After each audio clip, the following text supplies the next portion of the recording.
In security matters, cybersecurity predictions for 2016. This week, Raytheon Websense published an eye-opening report. It tracks the evolution of internet-based vulnerabilities to offer a clear view of where hackers are headed. For more, I'm joined by Bob Hansmann, Director of Product Security for Raytheon Websense. Bob, we have a lot of ground to cover. Let's get right to it. According to your report, attackers see large events as an opportunity to launch cyber attacks on a curious population.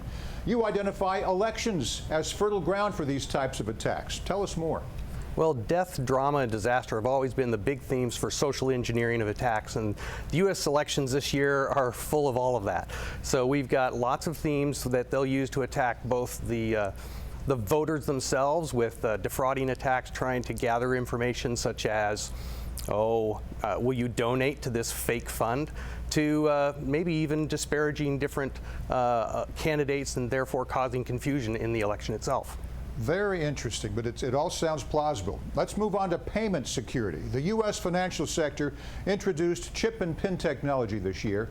That will help, but what about vulnerabilities to so-called mobile wallets? Well, in addition to the mobile wallet, the device is actually carrying a lot of things, including apps. Instead of just going in and getting your membership card to enable you to take advantage of discounts, they now want to track you when you're in the store.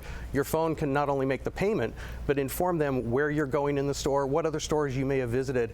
And so this personal information simply is more that the bad guys could steal from those vendors.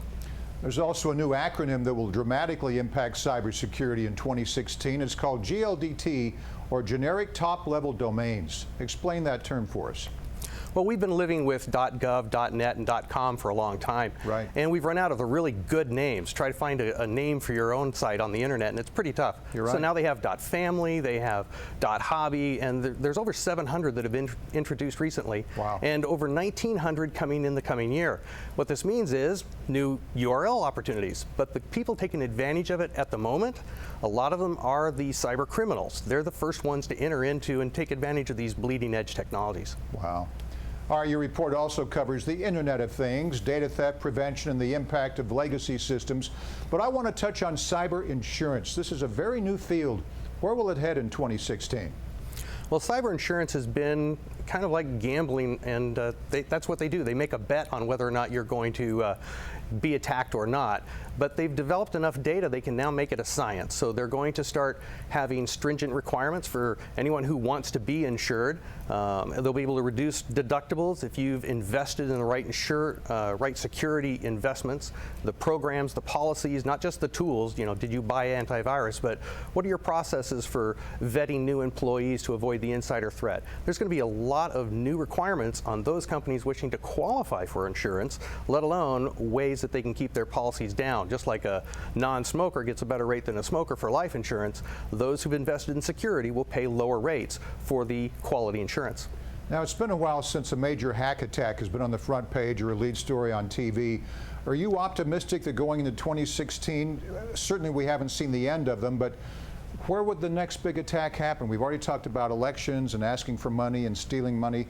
Are you predicting where we might see something happen next? Retail, you know, that's always a possibility. Government?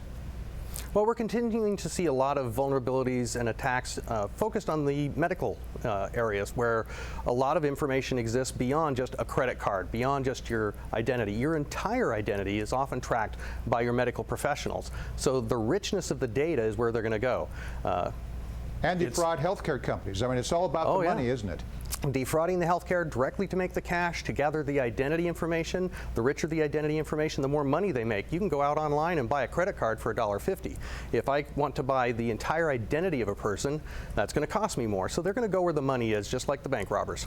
Very enlightening. Bob Hansmann, Director of Product Security for Raytheon Websense. Thanks, Bob. Thank you.